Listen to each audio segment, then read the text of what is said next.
అందరికీ నమస్కారం. నేను మీ మన్నం రాజశేఖర్ని, హైకోర్టు న్యాయవాదిని. ఈరోజు ఒక చిన్న విషయం మనం మాట్లాడుకుందాం. అదేంటంటే ఈరోజు వైసీపీ కార్యకర్తలు అందరూ కూడా చాలా భయభ్రాంతులకు గురవుతున్న పరిస్థితి ఉంది. ఈరోజు వైసీపీ కార్యకర్తలందరికి కూడా వైసీపీ లీగల్ సెల్ మంచిగా ప్రతి ఒక్కరికి కూడా మేమున్నామనే భరోసాతో వైసీపీ లీగల్ సెల్ నుంచోవాల్సిన అవసరం ఉంది.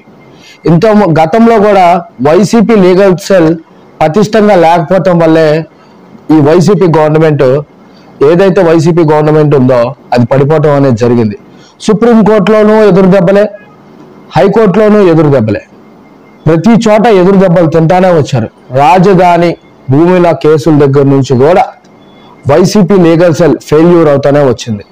ఈరోజు ఇదే గనక వైసీపీ లీగల్ సెల్ ఇలాగే పనిచేస్తే చాలా దారుణంగా రేపొద్దున వైసీపీలో ఉన్న కార్యకర్తలందరూ కూడా బయటికి వెళ్ళిపోయే పరిస్థితి వస్తూ ఉంటుంది. వైసీపీ లీగల్ సెల్ పటిష్టంగా పనిచేయాలా, వైసీపీ కార్యకర్తలందరూ కూడా మేమున్నామనే భరోసా ఇవ్వాలా. అప్పుడు జగనన్న 2.0 అనే దాని గురించి మనం మాట్లాడాలి.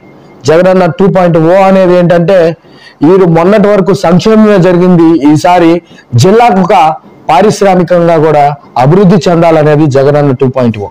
కాబట్టి వైసీపీ కార్యకర్తలారా మీరు బెదరొద్దు, మీరు అదరొద్దు. వైసీపీ లీగల్ సెల్ ఇంతకుముందు ఏదైతే చిత్తరు నాగేశ్వరరావు గారు సుప్రీంకోర్టు అడ్వకేట్ గారు ఆయన లీగల్ సెల్ చైర్మన్ ఉన్నప్పుడు ఎంత పటిష్టంగా ఉందో అంతే పటిష్టంగా కూడా ఈ లీగల్ సెల్ కూడా పనిచేస్తుందని కోరుకుంటూ జై హింద్.